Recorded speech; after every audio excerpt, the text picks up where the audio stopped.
¿Cómo andan, queridos alumnos? Dios los bendiga. Muy buenos días para todos. Es un placer poder estar nuevamente juntos en esta clase de Hechos de los Apóstoles o Actos de los Apóstoles. Bien, hasta ahora hemos visto cómo Lucas, como buen autor, ¿verdad? Nos está preparando el camino. Como todo buen escritor, él quiere plantear una idea, ¿verdad? Él quiere plantear una idea. Y hemos mirado cómo el autor, lo primero que él quiere dejar claro para sus oyentes es al Cristo resucitado, al Cristo glorificado, a un Cristo que da testimonio no solamente los 11, muchos más, por lo que nos dice el texto, y también a un Cristo eh, que volverá, ¿no? Eso lo dicen los varones de vestiduras blancas. Y después el autor nos deja claro la importancia que es el Israel total, ¿no? El Israel unido, porque seguirá siendo la base, ¿no? El Evangelio iniciará por Jerusalén. Y Jerusalén es el símbolo del imperio, o no del imperio, de las 12 tribus, diríamos, cuando el reino estaba unido. Y la elección de Matías viene a completar el número 12, no es el 13 sino 12. Entonces está preparado todo. La pregunta es, ¿está preparado todo para qué? Pues para lo más importante, el Espíritu Santo, ¿no? El Espíritu Santo. Así que ahora empieza esta narración. Alguien, por favor, que me haga, que tenga la oportunidad de leer del capítulo 2. Hoy vamos a trabajar del versículo 1 al versículo 13. Por favor.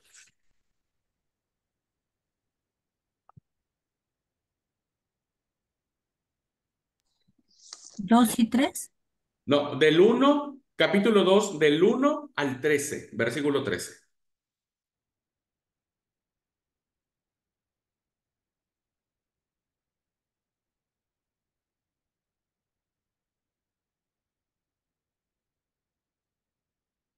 Bueno, permiso.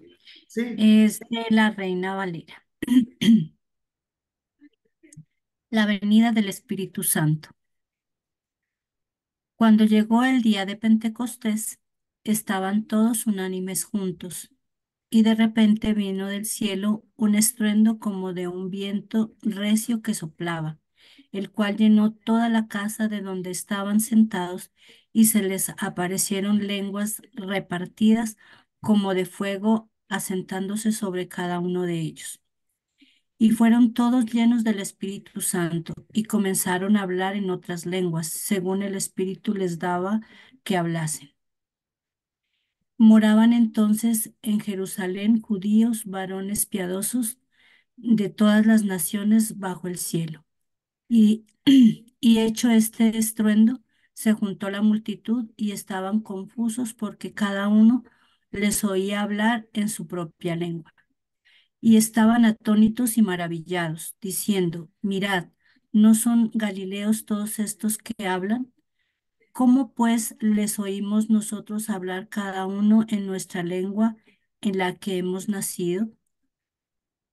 Partos, medos, elamitas y los que habitábamos en Mesopotamia, en Judea, en Capadocia, en el Ponto y en Asia, en Frigia y Panfilia, en Egipto y en las regiones de África más allá de Cirene, y romanos aquí, residentes tanto judíos como proselitos.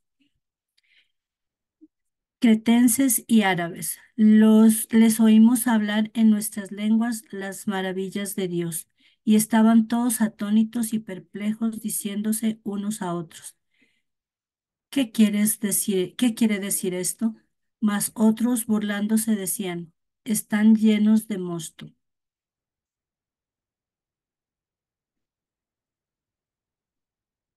Gracias. ¿Alguien tiene alguna otra versión?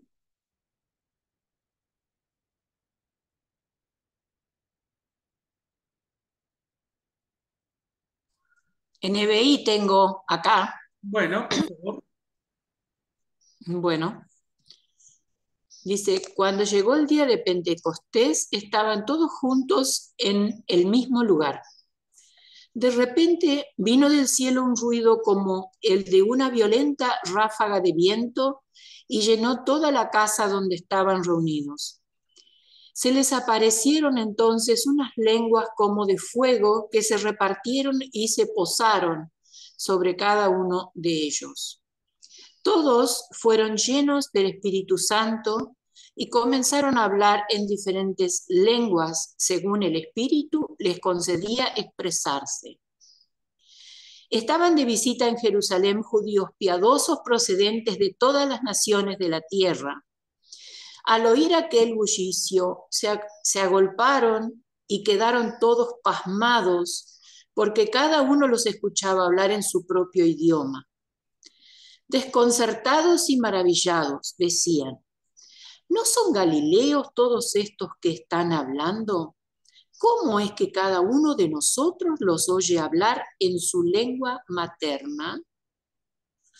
Partos, medos, elamitas, habitantes de Mesopotamia, de Judea y de Capadocia, del Ponto y de Asia, de Frigia y de Panfilia, de Egipto y de las regiones de Libia cercanas a Cirene, visitantes de Roma, judíos y prosélitos, cretenses y árabes. Todos por igual los oímos proclamar en nuestra propia lengua las maravillas de Dios.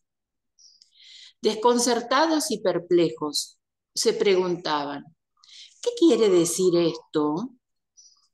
Otros se burlaban y decían, lo que pasa es que están borrachos.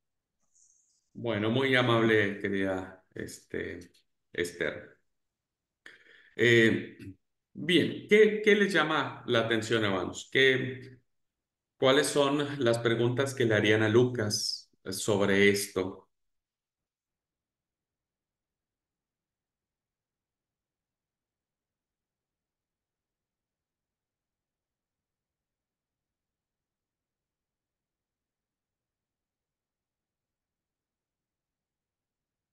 Yo haría la primera pregunta, ¿por qué se llamaba Día de Pentecostés? ¿O qué quiere decir Pentecostés? Ok, muy bien. Yo por ahí no era una pregunta para Lucas, creo, porque yo creo que Lucas no le puso los títulos, no le dividió en subtítulos, pero a mí me parece, al menos viendo la Reina Valera y la que yo tengo, la contemporánea, y viendo el título de la NBI, creo que me quedo más con el de la NBI, que dice, el mío dice la llegada del Espíritu Santo, y el de la NBI dice el Espíritu Santo desciende en Pentecostés. Cuando dice la llegada del Espíritu Santo, quiere como que da a entender como que de ahí en adelante recién aparece el Espíritu Santo en la historia de la humanidad, ¿no es Ujú. cierto? Y yo creo que el Santo estaba desde antes. Incluso lo dice el capítulo 1 que habíamos analizado, que decía que de la boca de David el Espíritu Santo habló acerca de Judas, como que el Espíritu Santo ya hablaba a través de los profetas en ese caso de David. Muy bien, excelente observación. Bueno, el día de Pentecostés es una fiesta judía que se le llama el Día de las Semanas. Eh, Habría que revisar un poco más. Esta era una fiesta judía, todos estaban en Jerusalén, porque es una fiesta que se celebra después de la Pascua, ¿no? Después de la Pascua. Y entonces por eso vemos a mucha gente en Jerusalén. El día de Pentecostés se le llama el día de las semanas, o la fiesta de las semanas, y ahí se da este evento que Mario nos platica, ¿no es cierto?, respecto de, es la llegada del Espíritu Santo o la venida del Espíritu Santo o, ¿cómo era que decía la NBI? Eh, Desciende, el Espíritu Santo desciende. Desciende el Espíritu Santo. Bueno, ¿qué más? A ver, ¿qué más? Vamos viendo un poco qué más encontraron. Es una historia fascinante porque este es el parteaguas, hermanos. Para mí, interpretando al autor de Lucas, para mí esta narrativa de 13 versículos es la base, es el sustento literario que le va a dar vida a todos lo que viene después.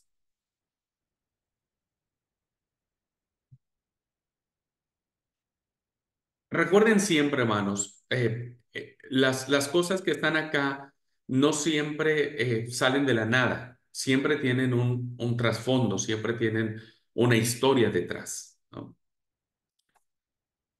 Bueno, a ver, vamos platicándolo y ustedes van sacando sus propias dudas. Les pregunto, esta es una pregunta para todos. ¿Cómo y cuándo vino por primera vez el Espíritu Santo?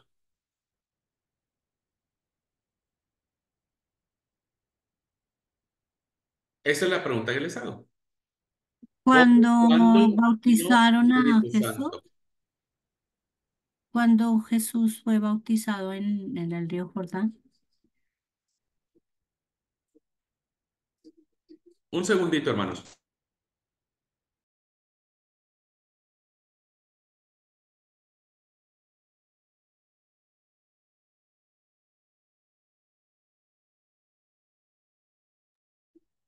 Ok. Amanda dijo en la llegada o en el bautismo de Jesús, ¿no es cierto? ¿Están de acuerdo con la afirmación? La pregunta es, ¿cuándo y cómo vino por primera vez el Espíritu Santo?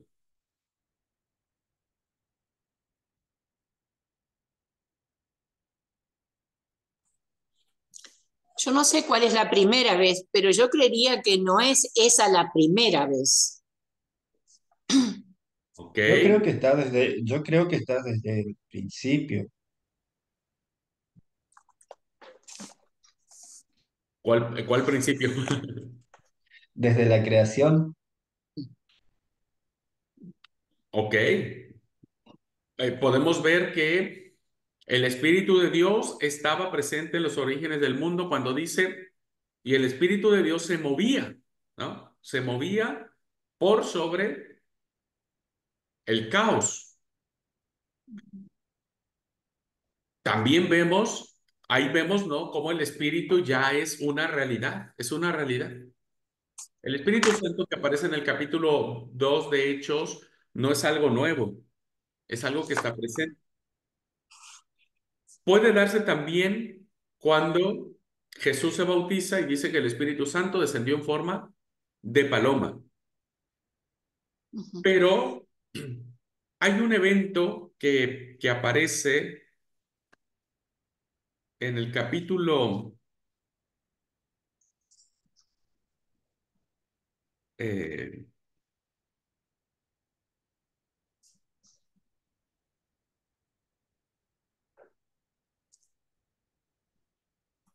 ahora les digo, creo que Puede es ser Éxodo. Marcos. ¿Perdón? También, ¿no? En Éxodo 31 también habla del Espíritu de Dios. Ajá, ¿en qué término? O sea, ¿cuál es la referencia? Lo he llenado del Espíritu en sabiduría, inteligencia, ciencia y en toda arte.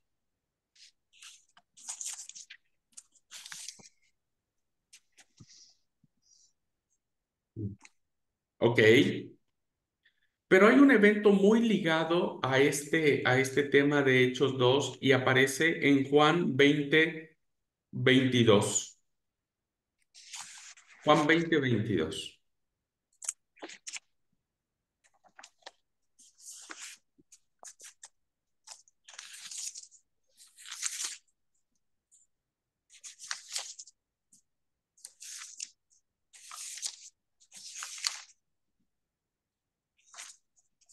¿Qué dice Juan 20:22?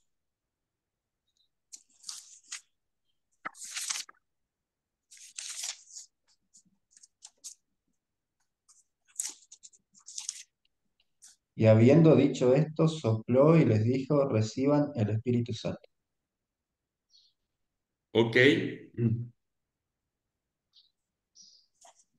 Vean ustedes entonces cómo la presencia del Espíritu aparece como una promesa del resucitado a sus discípulos. Reciban el Espíritu Santo. Esta expresión, ¿no es cierto?, se va a hacer realidad en esta narración. Una narración que es desconcertante, ¿verdad? A la luz del pensamiento ahora nuestro, pero es una, y seguramente para quienes leyeron esta historia, les desconcertó mucho y lo vamos a ir viendo.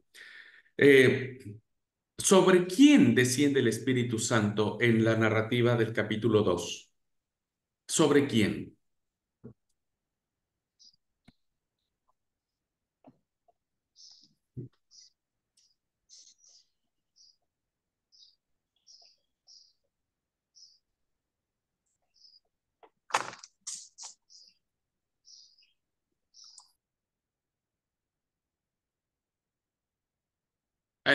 ¿Tiene apagado su micrófono, hermana Esther?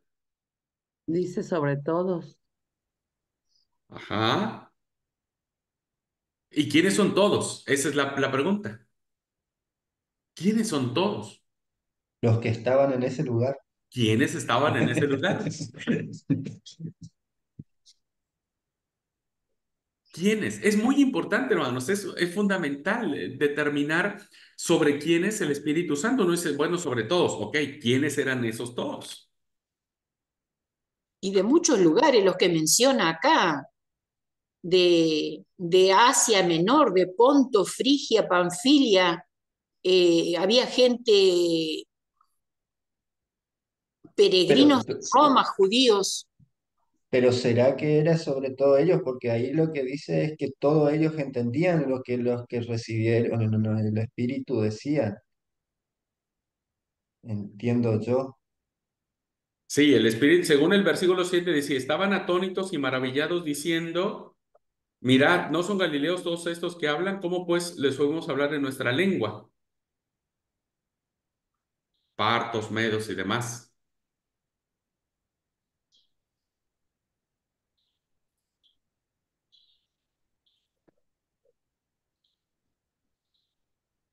Y puede ser de que de esos 120 más o menos que decía del capítulo Claro, anterior, de claro. ellos. Recuerden, estamos hablando que estaba, el Espíritu Santo, según esta narración, viene sobre toda la comunidad. Sobre los apóstoles, ahora ya los 12, ¿verdad? Las mujeres que están acompañando al grupo de los 12, la familia de Jesús, está su mamá, están sus hermanos y todos los que estaban allí, principalmente los 120, porque el versículo 2 dice, cuando llegó el día de Pentecostés, estaban todos unánimes juntos. Y según la narrativa de Lucas, pues todos estos son los que he mencionado. La pregunta sería, ¿es lo normal, no? Que eso sea eh, que el Espíritu Santo iba a venir sobre unos y sobre otros no iba a venir el Espíritu Santo, porque vemos aquí clara la diferencia, ¿no? Pero nada es normal en esto. Hay dos historias, una historia que se encuentra en el libro de Números para poder entender esta acción del Espíritu. En el libro de Números, capítulo 11, del versículo 16 al 29, Números 16 al 29, podemos ver una historia que parece ser que cumple esta promesa que nos está diciendo Lucas. Y seguramente Lucas sabía esta narración. Y esta historia que aparece en Números del 11, capítulo 11 del 16 al 29, nos habla que una vez durante la marcha del pueblo de Israel por el desierto, Moisés se quejó a Dios de que tenía demasiado trabajo y de que necesitaba que alguien le ayudara. De eso se trata la narración que aparece en Números. Y entonces el Señor le ordenó a Moisés que eligiera entre los miembros del pueblo a 70 dirigentes y que los convocase, los llamase en la tienda del encuentro o la tienda de reunión que se le llamaba. Bueno, cuando estuvieron reunidos ahí, Dios apartaría una parte de su espíritu para Moisés y se la pasaría a los 70 que había él pedido que estuviese para que compartieran la misma carga. Es decir, Dios le daría de su espíritu a Moisés y también le daría su espíritu a los 70 varones que él había escogido. Pero resulta que en esta historia, muy curiosa, aparecen dos de esos 70, uno llamado Eldad y el otro llamado Medad. Pero resulta que los tipos, viste, bien retobados, parece ser que son ameguinenses, no fueron, ¿verdad? No fueron. No, Moisés los convocó para esta situación y no fueron. No se presentaron en la tienda de reunión. Sin embargo, sucede algo curioso. A ver, ¿cuál sería nuestra idea de esa historia? Pues si no fuiste, estás fuera, hermano, ¿verdad? Estás fuera, no, no te vamos a elegir, no te vamos a... Se iba a dar el Espíritu Santo de Dios a estas personas. Pero la historia curiosamente dice que aun cuando Eldad y Medad no se presentaron a la tienda de reunión, el Espíritu igualmente se posa en ellos y empiezan a profetizar en el campamento. Qué interesante, hermanos. O sea, los que no tendrían que haber recibido el don porque no fueron, porque se les antojó no ir a la convocación, se les da el Espíritu Santo y empiezan a profetizar en el campamento. Cuando Josué se entera del tema, ¿verdad? Que ustedes saben que Josué era el ayudante de Moisés, se reenoja y dice, pero para un poco, che, ¿cómo estos tipos, ¿no? Que fueron convocados ahora no vienen ni están. Y entonces, ¿qué hace Josué? Le pide a Moisés que les prohíba profetizar. Él dijo, cállalos, eh, no hagas nada, no permitas que ellos hagan algo. Y entonces Moisés le contesta, esta narración, les digo, está en Números 11, el 10 al 29, y esta es la parte importante del sustento. Dice, ojalá, ojalá todo el pueblo del Señor fuera profeta y recibiera el Espíritu de Dios. Ojalá todo el pueblo del Señor fuera profeta y recibiera el Espíritu del Señor. ¿Qué está hablando aquí? Acuérdense que estamos en una etapa en donde el judaísmo era muy nacionalista y, y la posesión del Espíritu parece ser que los 70 consideraban y decían es solo para nosotros, ¿no? Porque de alguna manera tenemos ciertas características, etcétera. Pero estos dos que faltaron al honor a la palabra, también, entonces Moisés no manda, sino los pone como ejemplo. Dice, ojalá todos pudiésemos profetizar y el Espíritu Santo fuera como nosotros. Esta apertura del Espíritu, hermanos, este actuar del Espíritu es una fuerte partida, ¿verdad? A un pensamiento donde se pensaría que solamente los judíos podían tener el Espíritu Santo. Pero esta historia no es una historia lejana, no es una historia sin conexión, porque esta es una historia que se conecta con siglos más tarde, con el profeta Joel. Y Joel se acuerda de las palabras de Moisés que anunció en nombre del Señor. ¿Alguien quiere leer Joel capítulo 3?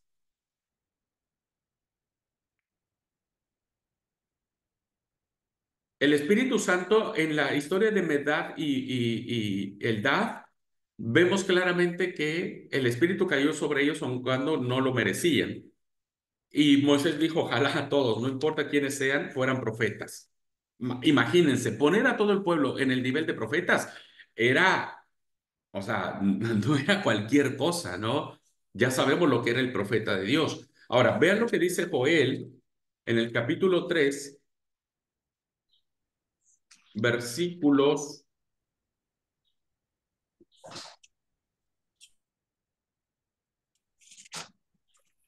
Déjenme-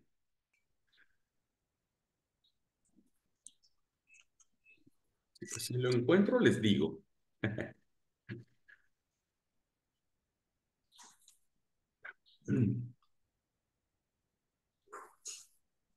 Fue el capítulo 3.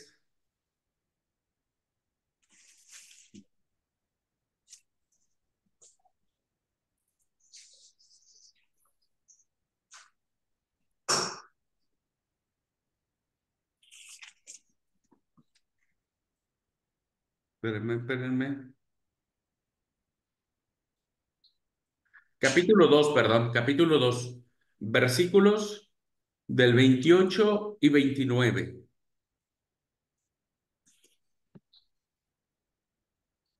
Joel capítulo 2, versículos 28 y 29. Dice, después de esto derramaré mi espíritu sobre toda carne y profetizarán vuestros hijos y vuestras hijas, vuestros ancianos soñarán sueños y vuestros jóvenes verán visiones.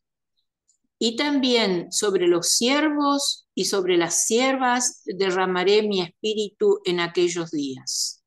Gracias. Esta es la novedad del Espíritu Santo.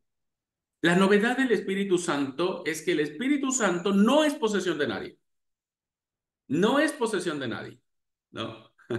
Sino que el Espíritu Santo desciende sobre toda la comunidad, ¿no?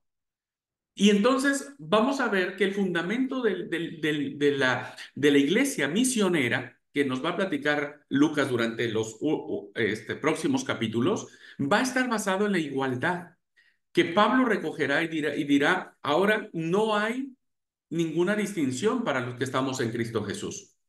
No hay hombre, no hay mujer, no hay siervo, no hay esclavo, no hay griego, no hay judío. Todos somos uno, porque esta es la novedad del Espíritu Santo, porque el Espíritu Santo no es propiedad de nadie. Y vean ustedes cómo el Espíritu Santo cae en la profecía de Joel sin que haya diferencia alguna. No hay diferencia entre hombres y mujeres, jóvenes y ancianos, e incluso entre esclavos y esclavas. Que los esclavos, evidentemente, hermanos, son personajes que no tienen ninguna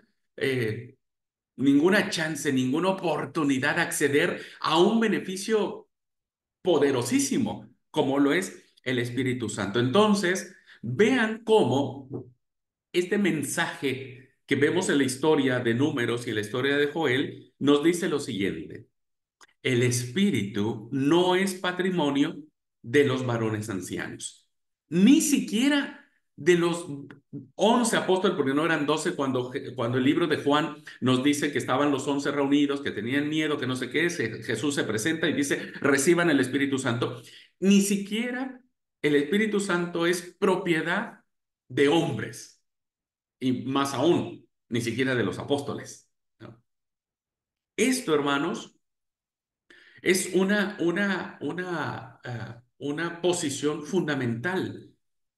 ¿Quiénes hemos hecho diferencias entre hombres y mujeres? No el espíritu, nosotros mismos. No el espíritu.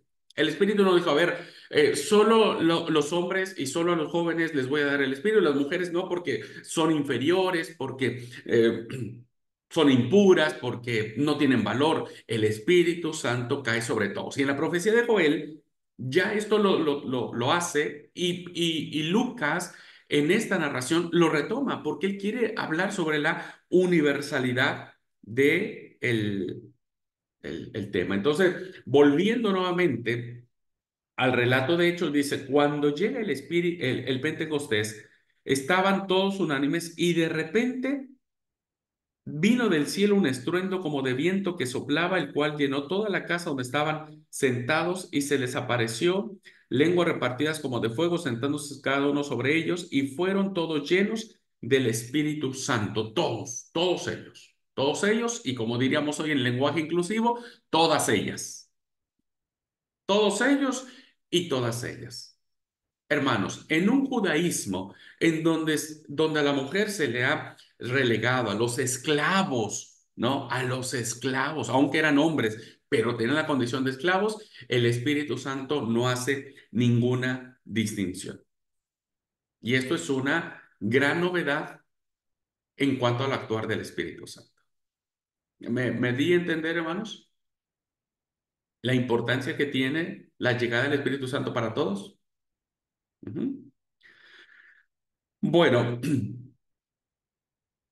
y ahora resulta que nosotros tenemos la, el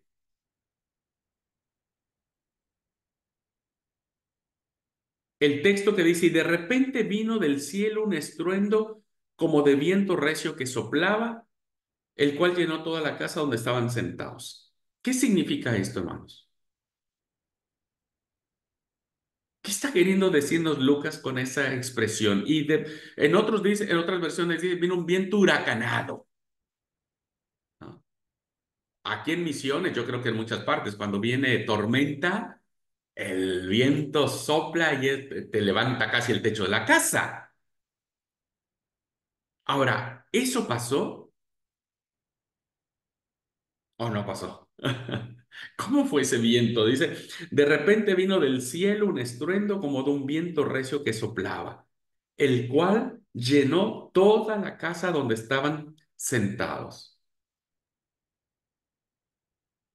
¿No será que fue más la sensación que ellos tuvieron Ok, de lo que pudo haber pasado como un viento de verdad, sino como la...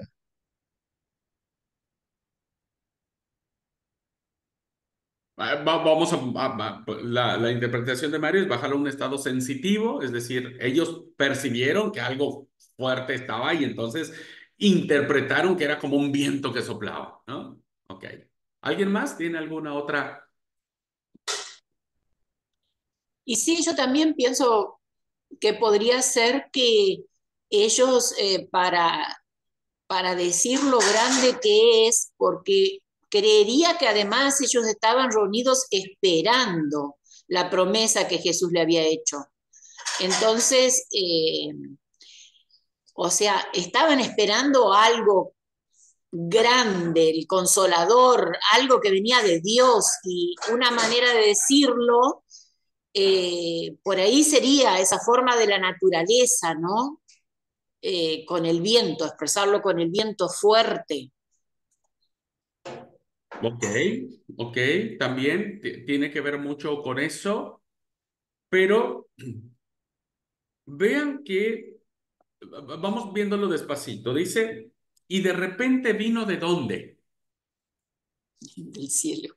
¿De dónde vino el viento? Ustedes saben aquí, ahorita sopla el viento afuera aquí.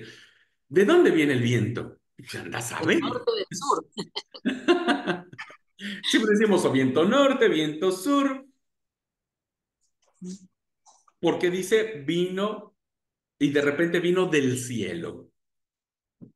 Porque evidentemente, hermanos, la realidad del Espíritu Santo es una realidad sobrenatural, extraterrena, y que ya ahí te representa el poder que esto tenía. O sea, hermanos, nosotros hemos menospreciado tanto tener el Espíritu Santo en nosotros. Lo hemos menospreciado. Los cristianos hoy, hermanos, no vivimos en la conciencia de que el Espíritu Santo también vino sobre nosotros. Pero para los primeros lectores, escuchar vino del cielo ya les da la conexión de que es algo trascendente, es algo que va más allá incluso del propio conocimiento, ¿no? Vino del cielo un estruendo como de un viento recio que soplaba. ¿Por qué un viento? ¿Por qué no fue no sé, eh, un temblor? Como en el caso de Elías, ¿recuerdan cuando Elías, Jehová lo para a la puerta de la cueva? ¿Qué vio Elías? ¿Qué eventos vio Elías?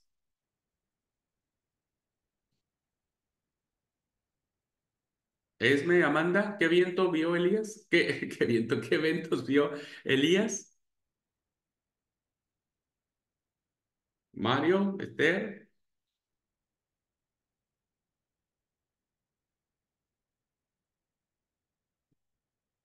Ya, bueno, ¿se acuerdan de esa historia? Capaz y, y no, cuando Dios los lleva al monte Horeb, ¿no es cierto? Y dice, parate a la puerta de la cueva. Fuertes ruidos, vientos como movimientos. Suave Mm, y apacible. Bueno, eso fue el final, ¿no? Como el cuarto. Pero antes algo vio Elías. Primero vio un torbellino muy grande, ¿no es cierto? Un torbellino muy grande, muy estruendoso. Luego un fuego poderoso. Luego un temblor. Y el Espíritu de Dios no estaba allí. ¿Por qué no eso? Por qué Lucas nos dice, y vino un viento recio que soplaba? Que soplaba. O sea, es un evento un evento natural, diríamos, porque es un viento huracanado que llega, ¿verdad? ¿Por qué un viento? Esto es, hermanos, porque cometimos el error, todos nosotros seguimos cometiendo el error de que cuando leemos la Biblia, pues no la leemos de manera completa. Volvamos a Joel, volvamos a Joel. Busquen otra vez Joel. Nosotros solamente nos hemos aprendido el 28 y el 29, ¿no? Y derramaré, porque eso está citado en el texto mismo, ¿no? Pedro después nos lo va a decir. Hoy no vamos a ver el discurso de Pedro, pero nosotros estamos acostumbrados solamente a leer: y vendrá, derramaré mi espíritu sobre toda carne, profetizarán vuestros hijos, hijas, ¿verdad? Y también sobre los siervos, sobre las siervas derramaré mi espíritu en aquellos días. Pero escuchen el 30, 31 y 32. Y daré prodigios en el cielo y en la tierra, sangre y fuego y columnas de humo. El sol se convertirá en tinieblas y la luna en sangre antes de que venga el día grande y espantoso de Jehová. Y todo aquel, escuche bien, y todo aquel que invocar el nombre de Jehová será salvo. Vean cómo el profeta Joel establece su oráculo pensando en el día de la salvación de Dios, y lo dice anticipado con estos fenómenos, ¿no? Poderosos, de prodigios en el cielo, en la tierra, sangre, fuego, temblores, vientos, columnas de fuego, columnas de humo, etcétera, etcétera. Es decir, el profeta Joel está relacionando el don del Espíritu Santo que va a descender sobre hombres, mujeres, niños, ancianos, etcétera. Está relacionando el don del Espíritu Santo con prodigios que se suscitarán en el cielo y en la tierra, que hacen que la presencia de la salvación de Dios sea con esa fuerza, con esa impronta, ¿no? Cuando nosotros nos enfrentamos a un fenómeno natural de estas naturalezas, a todos nos sobrecoge el temor, no, los que hemos vivido, por ejemplo, temblores muy fuertes en México, terminas llorando, terminas angustiado porque es algo importante que ha sucedido, ¿no? Algo fuerte que ha sucedido, y de esa manera tiene que venir la salvación de Yahvé, dice el profeta Joel. Y Lucas es lo que nos está diciendo. La salvación que va a venir en Jesucristo por el poder y la unción del Espíritu Santo viene con este tipo de señales que le da la fuerza, el poder, le da esa impronta poderosa, ¿no es cierto?, de lo que significaba este evento. Y entonces Lucas, ¿verdad?, necesita este recurso para que la gente, los medos, los árabes, los persas, los cretenses, los chipriotas, etcétera, todos los pueblos que vienen después, les llame la atención eso, porque acuérdense, están en una fiesta, es una fiesta común, diríamos común en el sentido de que siempre se ha celebrado esta fiesta. Solo la irrupción poderosa del Espíritu Santo hace que los demás vayan y reconozcan y sepan y pregunten qué está sucediendo. ¿Qué está sucediendo? Por eso, entonces el texto dice: de repente vino del cielo un estruendo como de un viento recio que soplaba, el cual llenó toda la casa donde estaban sentados. Es decir, un viento no solamente llena una casa, ¿no es cierto? El viento anda por todos lados. No es un viento literal, es un viento teológico. Es un viento en donde solo los que están en la casa, todos, hombres, mujeres, niños, ancianos, esclavos, tienen la oportunidad de recibir el Espíritu Santo. Por eso, esta narrativa de Lucas lo plantea desde una fuerza literaria que evidentemente plantea el poder que tenía la llegada del Espíritu Santo, lo que significaba la llegada del Espíritu Santo. ¿Vamos bien, hermanos? ¿Alguna pregunta?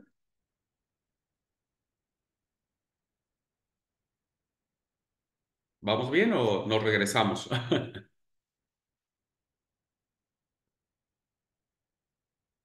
Bueno, entonces, pero luego viene algo más sorprendente aún, que nosotros solamente nos lo imaginamos por las pinturas que encontramos. Vos ponele Google ahora y ponele lenguas de fuego y te van a aparecer un montón de imágenes con una llamita aquí en la cabeza de las personas, ¿no? Dice el texto, y se les aparecieron lenguas repartidas como de fuego, asentándose sobre cada uno de ellos. Esto es poderosísimo, ¿no? O sea, esto es increíble, esto es grandioso, este versículo. A ver, explíquenmelo. Yo ya les expliqué el uno, el 2. Ahora ustedes explíquenme el 3.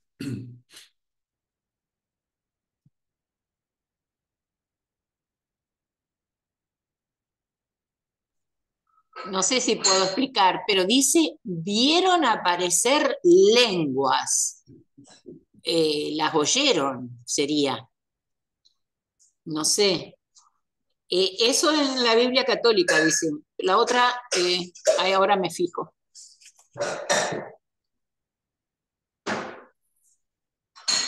Sí, en las otras traducciones, ¿cómo les aparecen? Yo tengo lenguas en...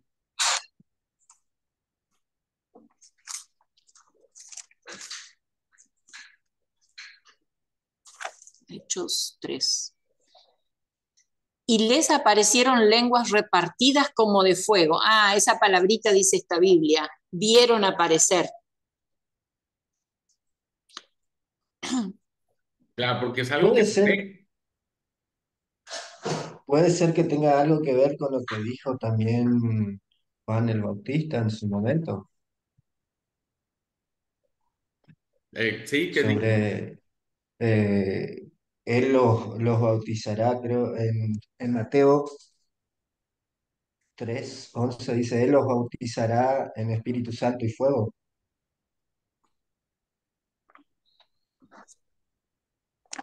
Esta es una, a ver, en primer lugar, tendríamos que entender un poco el pasaje, ¿no?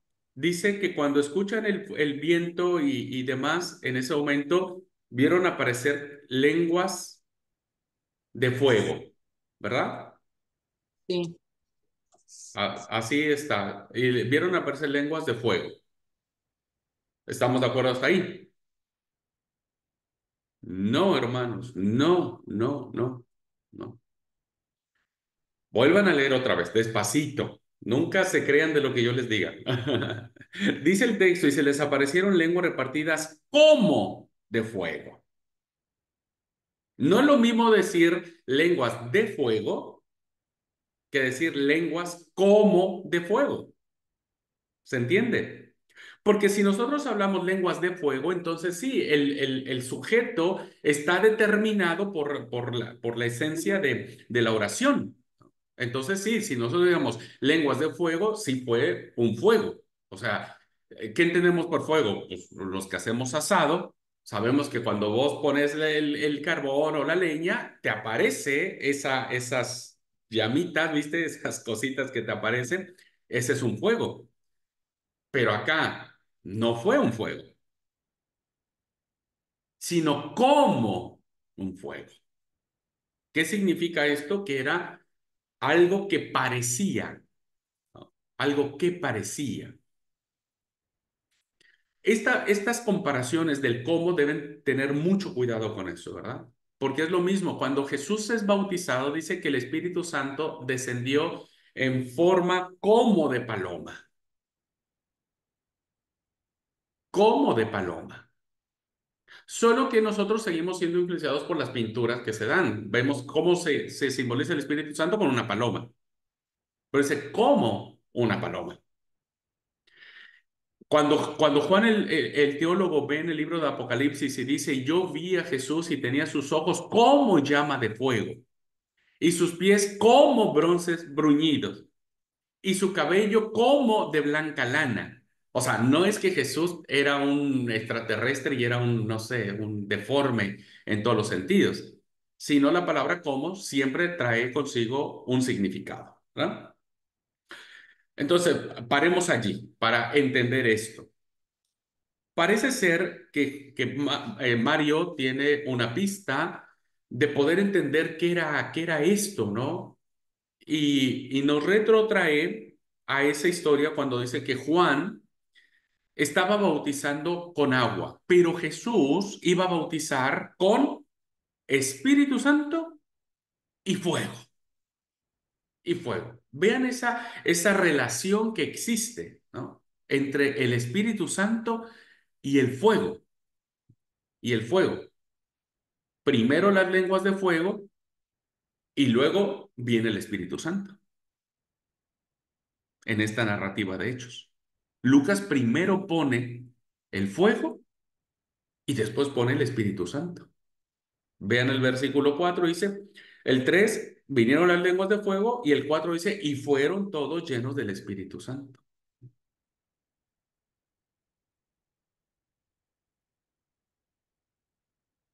Sin embargo, cuando nosotros vemos esto, para el pensamiento de Juan el Bautista, el Mesías tendría que venir con sangre y fuego para atacar a los malvados, porque esto venía muy en línea de los profetas, no sé si la palabra es correcta, de esos profetas que predicaban el día terrible de Jehová y decían, y será tan terrible que los impíos y malvados serán como la paja en el horno y desaparecerán y arderán ¿no? Venían como que en esa línea.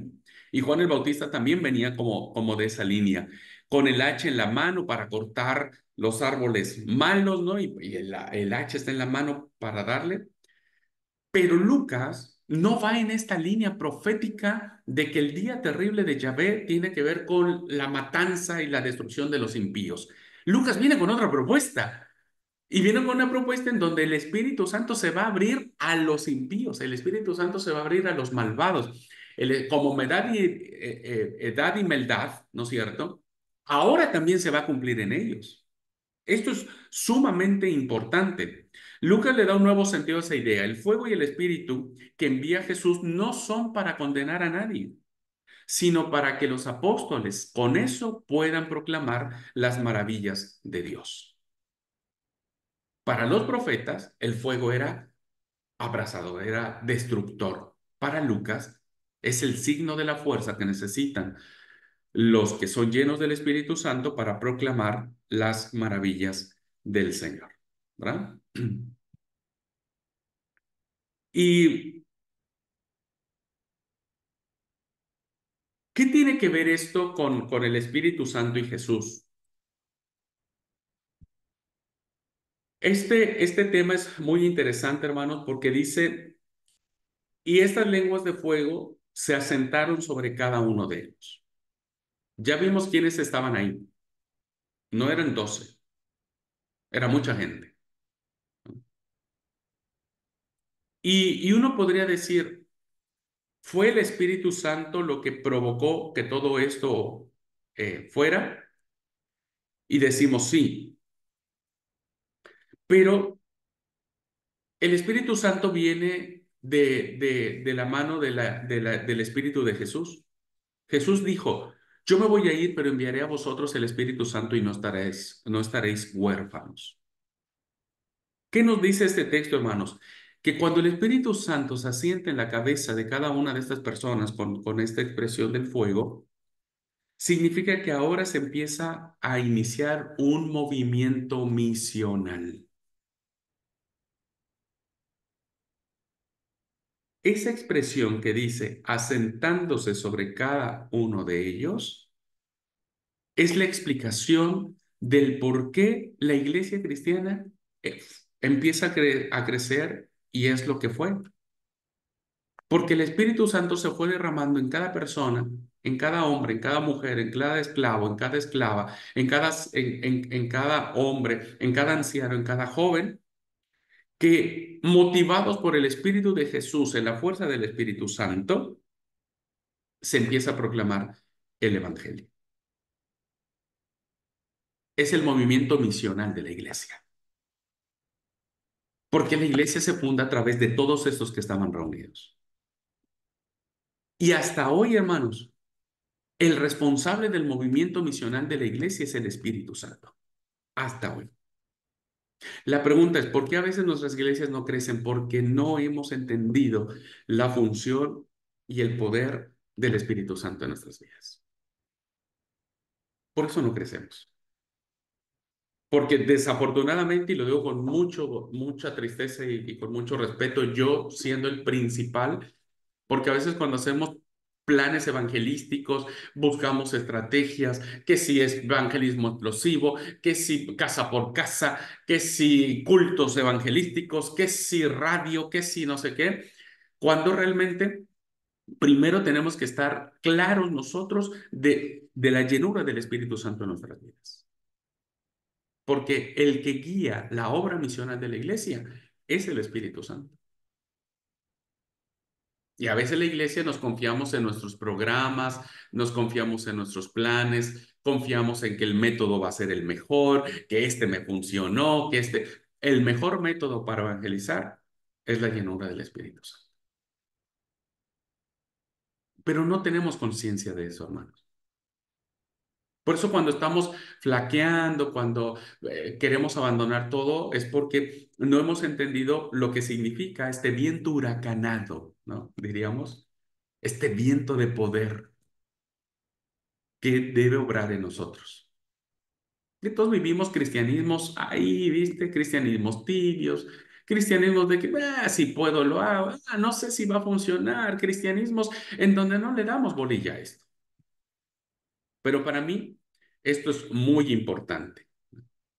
Por eso, mientras no vino el Espíritu, los apóstoles estaban encerrados en su casa, temerosos, oprimidos, querían que los judíos no los vieran. Pero ellos oraban mucho, pero no predicaban, no se atrevían a hablar a la gente, tenían miedo. Y no fue hasta ese momento, hermanos, donde el Espíritu Santo le da a todos la autoridad para hablar y no paran más, y no paran más de hablar. Que esa es la novedad que tiene el Espíritu Santo. El Espíritu Santo, ahora les voy a decir lo que significa el Espíritu Santo. ¿Por qué? Porque el Espíritu Santo, además de mover, iluminar, concede a los apóstoles y a la gente que estaba allí lo que antes no tenían. ¿Qué es lo que hace el Espíritu? Permitir que ahora tengan la capacidad de que puedan entenderse por la gente más diversa. Y esto tiene que ver, hermanos, con lo que sigue diciendo el pasaje. Dice, y fueron todos llenos del Espíritu Santo y comenzaron a hablar en otras lenguas según el Espíritu les daba que hablasen. Para muchos, ¿no? Principalmente los movimientos pentecostales dicen que esto es hablar lenguas que nadie entienda.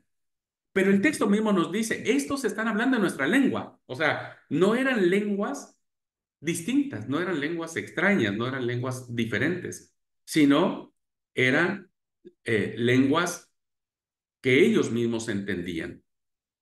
Y esto propició, queridos hermanos, que eh, se cumpliera algo importante.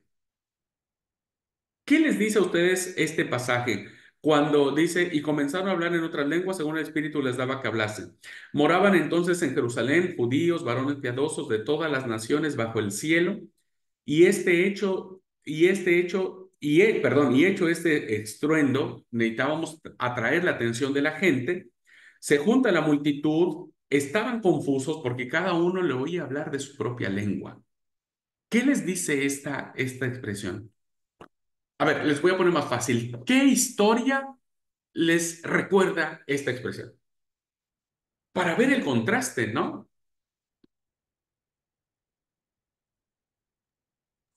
La Torre de Babel. Y la Torre de Babel. ¿Qué es lo que pasó, hermanos? Según la Torre de Babel dice que después del diluvio, toda la humanidad estaba unida y hablaban en una sola lengua. O sea, todos se reentendían, hablaban una sola lengua.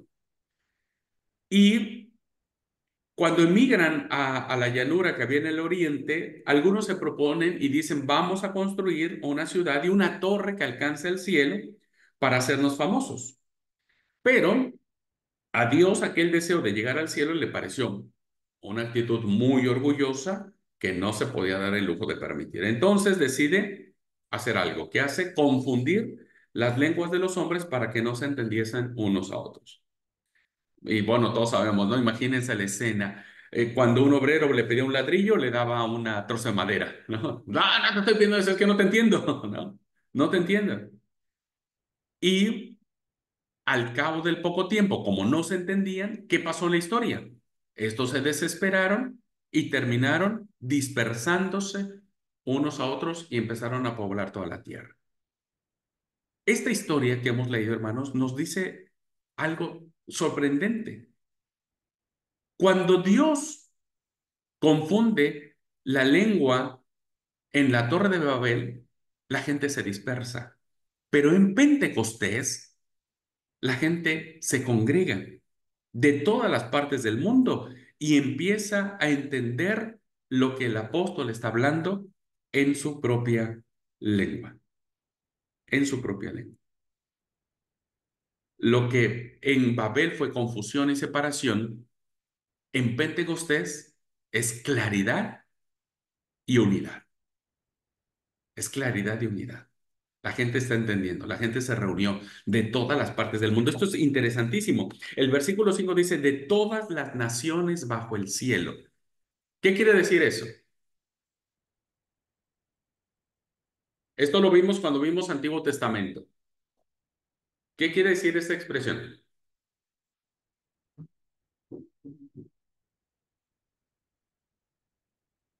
Lo vimos en Profetas, si no mal recuerdo, pero está permeado en todo el Antiguo Testamento. Que viene en función de Joel, ¿no? Que viene en función de la historia de Números.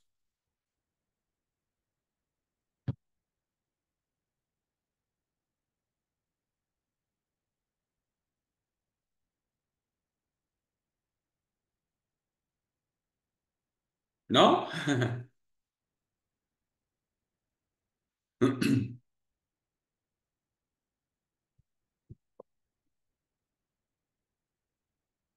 ¿Se acuerdan ustedes que hablábamos cuando vimos Antiguo Testamento de que parte de lo que significaba la mentalidad judía, había dos grupos, ¿no? Que rivalizaban unos a otros. Por un lado, había el grupo de judíos, incluso algunos profetas encabezados por el profeta Ezequiel, que eran muy nacionalistas.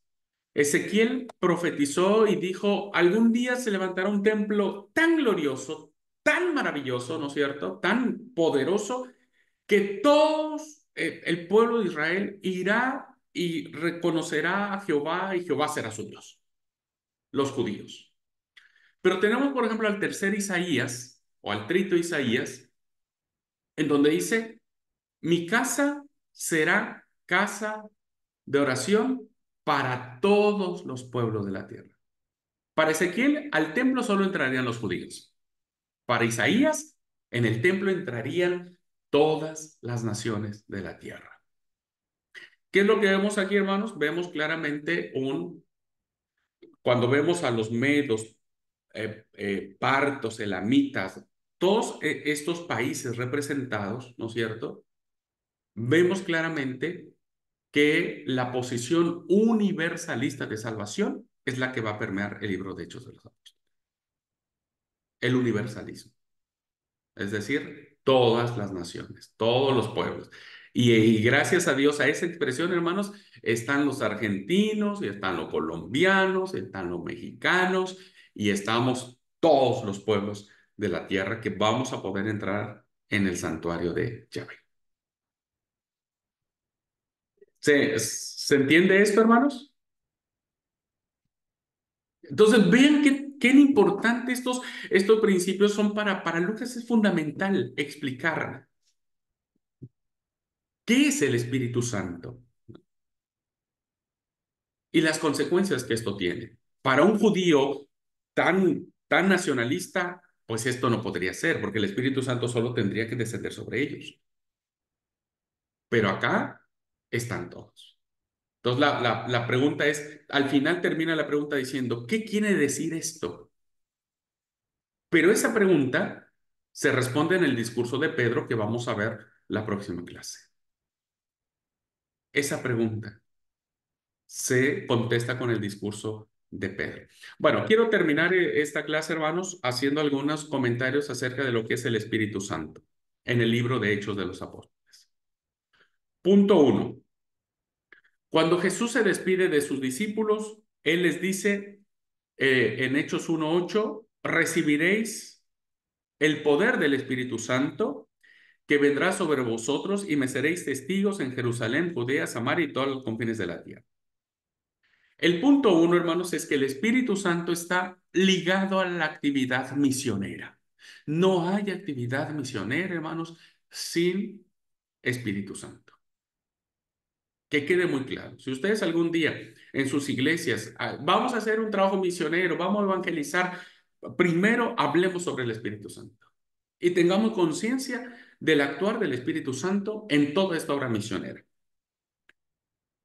Lo vamos a ver, por ejemplo, hermanos, cuando Pedro, cuando habla ante el Sanedrín, está lleno del Espíritu Santo, está testificando. Cuando Pablo se confronta con el mago Elimás, está lleno del Espíritu Santo. El Espíritu Santo, hermanos, desempeña un papel importantísimo cuando, por ejemplo, Pedro habla para que acepten a los paganos en la comunidad cristiana. Cuando se manda a elegir a Pablo y Bernabé, el Espíritu Santo está presente porque ellos van a hacer la obra misionera. Pablo, Bernabé y demás no fueron a hacer obra misionera sin antes la iglesia orase y que el Espíritu Santo revelase quiénes eran los más importantes, ¿no? En el primer viaje misionero, el Espíritu Santo los guía. Durante el segundo viaje misionero, el Espíritu Santo les impide que prediquen en Asia y en Bitinia. Y el Espíritu Santo hace que Pablo finalmente llegue a Jerusalén, donde va a ser apresado y llevado a Roma para testificar de Cristo. Entonces, el primer punto que vamos a encontrar en el libro de Hechos, hermanos, tiene que ver con el Espíritu Santo y obra misionera. Si alguien quiere testificar de Cristo, tiene que estar lleno del Espíritu Santo. Si no, no vamos. Vamos a testificar de nuestra iglesia, del sábado, del chancho, del cuy, pero eso necesitamos Espíritu Santo. Fíjense ustedes, a veces hacemos obras de trabajo evangelístico, pero la iglesia tiene que estar orando mínimo un mes antes, día y noche por ese evento. No tenemos esa costumbre nosotros, ¿no? La otra semana vamos a traer despensa para darles a los pobres. Bueno, la gente lleva la despensa, pero no hay una conciencia de Espíritu Santo, ¿no? Ni de oración. Segunda concepción que hay en el libro de Hechos sobre el Espíritu. El Espíritu Santo es quien guía la vida interna de la comunidad, es quien pone orden en el corazón de las comunidades cristianas. Cuando las iglesias empiezan a pasar persecución, hermanos, el Espíritu Santo les anima a predicar el mensaje con valor, con decisiones, por el poder del Espíritu Santo que hay dentro de esta gente que necesita tenerlo. Cuando tiene lugar el concilio en Jerusalén, las decisiones que se toman son guiadas por el Espíritu Santo. Cualquier persona con un puesto de responsabilidad también tiene esta misión de tener el Espíritu Santo. Los líderes tenemos que estar conscientes, los consagrados, los consagradas, debemos estar conscientes que tenemos el Espíritu Santo y tenemos que actuar en consecuencia de ello. Pero tal vez diga alguien, no, pero qué bueno, yo no soy consagrado ni consagrada. El Espíritu Santo cayó sobre todos, siervos y siervas, ¿no? Esclavos y esclavas, hombres y mujeres. Entonces, debemos actuar en conciencia de que tenemos Espíritu Santo. Tercero, el Espíritu Santo, hermanos, lo tenemos todos. Lo tiene Esteban cuando va a ser apedreado, el Espíritu Santo está en él. Lo tiene Bernabé porque dice que era un hombre bueno, lleno de fe. lleno de espíritu, ¿verdad? Era un varón de bien, lleno del Espíritu Santo y de fe. Estas características deben estar presentes en todos nosotros hoy. 4. La acción del Espíritu Santo en los apóstoles, en las comunidades y en los personajes o en las personas más importantes es el reflejo de lo que hizo Jesús en su vida. Cuando veamos el discurso de Pedro, ¿verdad? Nos vamos a dar cuenta que Jesús, él va a decir, Jesús fue ungido por Dios por la fuerza del Espíritu Santo para hacer el bien. Y bueno, eso es lo que sucede. Cuando alguien es buenito, hermanos, no es por carácter. Cuando alguien hace algo por alguien bien, muchas veces es por orgullo, es por quedar bien, por presumir. Pero la verdad es que debería ser porque somos llenos del Espíritu Santo como Jesús. Jesús fue lleno del Espíritu Santo y por ese poder que tenía, él pudo hacer cosas buenas, hizo cosas buenas a la gente. Así que el Espíritu Santo, hermanos, es parte importante y fundamental de lo que tenemos en el libro de Hechos. Sin Espíritu Santo, sin esta conciencia, sin llegar a ser trinitarios, que ese ha sido nuestro grave problema. No hablamos del Espíritu Santo porque no queremos ser trinitarios, ¿no? A veces vemos con sorpresa así cuando alguien habla mucho del Espíritu Santo. Creo que el Espíritu Santo no es Dios. Bueno, hasta ahora no lo hemos entendido así, pero eso no le resta lo que significa el Espíritu Santo. Y Y me parece que nuestra iglesia no va a dar muchos más pasos agigantados o hará cosas grandes, ¿no? Como lo hicieron las primeras comunidades cristianas, si no tenemos conciencia de esta llenura del Espíritu Santo que da poder para proclamar, para evangelizar, para salir adelante en la vida. Porque a veces las pruebas de la vida nos destruyen porque no tenemos ese poder dentro de nosotros, ¿no? Y necesitamos ese poder. Y debemos creer que ese poder existe. Así que bueno, hermanos, hasta aquí la explicación del versículo 1 al 13 de lo que viene el Espíritu, de lo que le venía el Espíritu Santo y se va a complementar en un largo discurso de Pedro, en un largo discurso de Pedro, que si ustedes no conocen la Torá, se van a perder y se van a aburrir. Así que espero que recuerden sus clases de Antiguo Testamento para que puedan entender el primer discurso de Pedro, ¿no? Que es del versículo 14 al versículo 40, perdón, al 42. La siguiente lectura que tenemos para trabajar será del 14 al 41. Esa es la lectura que vamos a trabajar en la siguiente clase. Hechos 2, versículos 14 al 41. Por favor, léalo, es muy importante, porque si no nos vamos a perder en todas estas citas que nos plantea el discurso de Pedro. ¿Ok?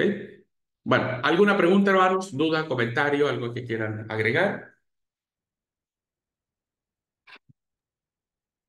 A mí me gustó mucho esto último que nos decía. Incluso me quedó muy grabado algo de lo que había leído y lo busqué ahora en comentario bíblico de Barclay, que dice un poco lo que nos decías, ¿no? Que decía, jamás se tomó ninguna decisión y se dio ningún paso que fuera importante en la iglesia primitiva sin la dirección del Espíritu Santo. La iglesia primitiva era una comunidad guiada por el Espíritu Santo. Y creo que eso es algo que nosotros por ahí deberíamos recuperar un poco, ¿no? Porque el Espíritu Santo es el Espíritu de Jesús, es el Espíritu del Padre. Nosotros así lo creemos, ¿no? El Espíritu Santo es la fuerza que emana del Padre y del Hijo, actuando en favor del creyente. Y el Espíritu Santo en el libro de Hechos está ahí, la comunidad cristiana lo sabe, ustedes lo van a ir viendo a poquito como vayamos avanzando, o el capítulo que les toque, van a ver cómo es importantísimo el Espíritu Santo para la comunidad cristiana. Pero como vuelvo a repetir, pues sí, a nosotros nos ha complicado un poco el tema del Espíritu Santo. Pero bueno, ojalá esta clase les ayude a ustedes primero a tomar conciencia si ustedes realmente tienen conciencia que tienen Espíritu Santo. Eso es lo primero que tienen que reflexionar. Y cómo están viviendo cada uno de ustedes el poder del Espíritu Santo en sus vidas. Hasta que no contesten esas dos preguntitas, no van a poder ir a la iglesia y decirle, hermanos, estamos mal porque el Espíritu Santo no hemos... Esto tiene que nacer primero de nosotros. Y a partir de ahí, entonces sí, poder proponer algunas acciones. La comunidad siempre oraba, siempre, siempre, siempre, siempre oraba. En los momentos más importantes oraba, para que la dirección del Espíritu Santo estuviera allí. Así que bueno, espero que eso sea un gran aprendizaje para cada uno de nosotros. Así que piénsenlo, hermanos. Tienen todo este día hasta la siguiente clase y demás de pensar, ¿tengo conciencia plena de que Espíritu Santo hay en mi vida y cómo lo estoy viviendo? ¿Cómo lo estoy viviendo? ¿Cómo lo estoy experimentando? Y bueno, ahí vamos a encontrar muchas respuestas.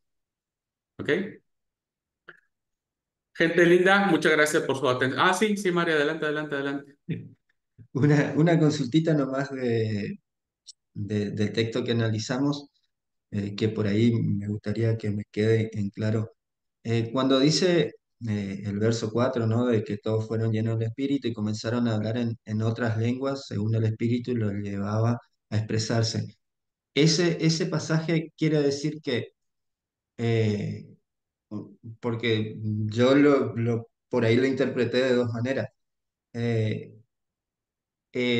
un Mario cualquiera que hablaba castellano, ¿no? Y hablaba, pongámosle, alemán, el espíritu en ese momento le dio la valentía o la versatilidad de lengua para hablar en alemán a los alemanes que estaban ahí, o un Mario que hablaba castellano y no sabía otra lengua, empezó a hablar en otra lengua que él no entendía. No sé si me explico. Supongamos que había ahí una persona que era judío y hablaba en el idioma que se hablaba ahí en Jerusalén y también conocía uno de los idiomas como el de Capadocia o de otro lado y esa persona de ahí en adelante pudo empezar a testificar, por así decirlo, en esa otra lengua o tuvo la valentía o tuvo la fluidez de lengua para hablar en esa lengua que él ya conocía o tuvo un conocimiento de una lengua nueva. Por el testimonio que venimos trayendo de la narración, la gente que está allí, a la que desciende el Espíritu Santo, son judíos no de la diáspora, son judíos nativos, diríamos, que hablaban como el Señor Jesús su lengua materna, porque los judíos de la diáspora sí hablaban otros idiomas, por lo mismo de que estaban fuera.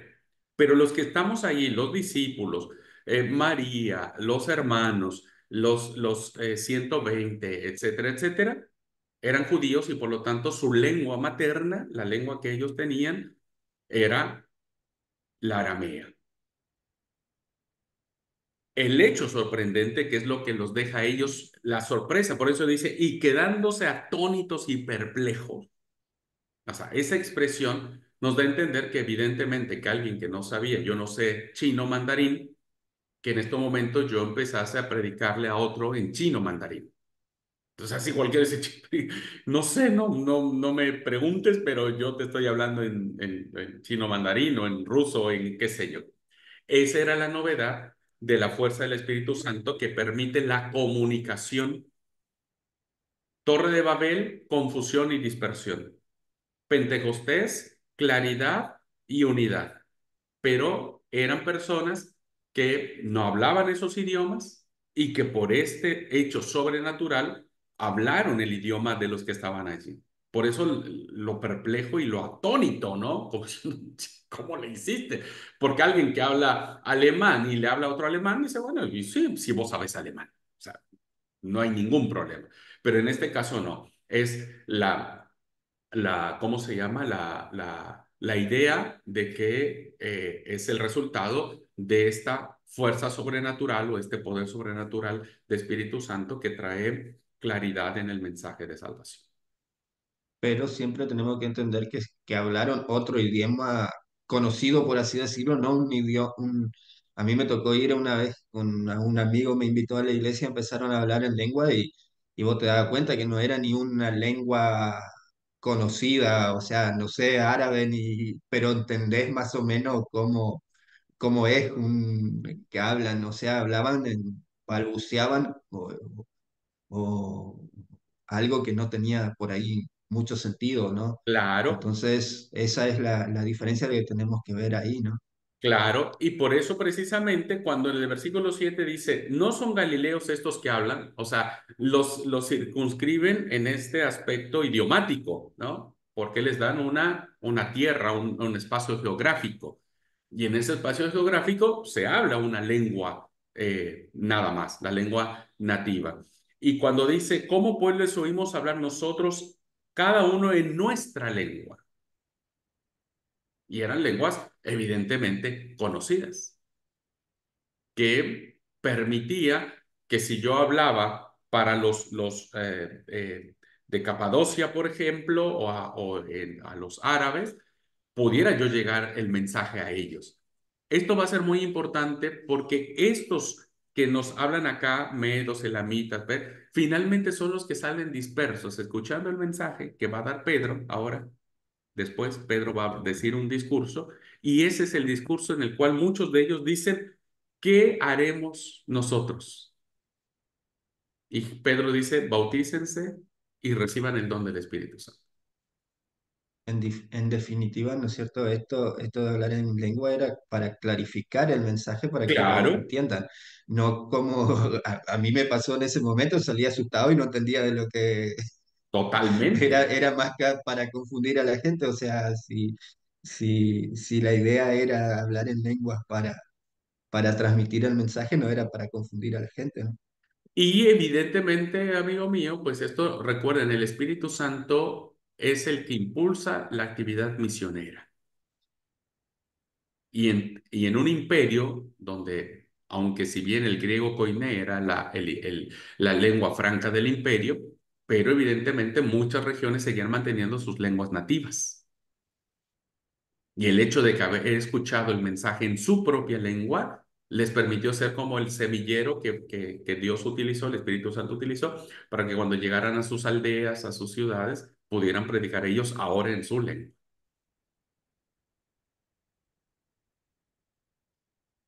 Bueno, la verdad que sí, está recopado el tema, recopado. Hoy diríamos que hay muchos misioneros, por ejemplo, que se especializan en idiomas y que tienen el don, ¿verdad? Tienen el don de aprender un nuevo idioma y pueden ir a otros países y hablar en su idioma, ¿no? Y está bueno, está bueno.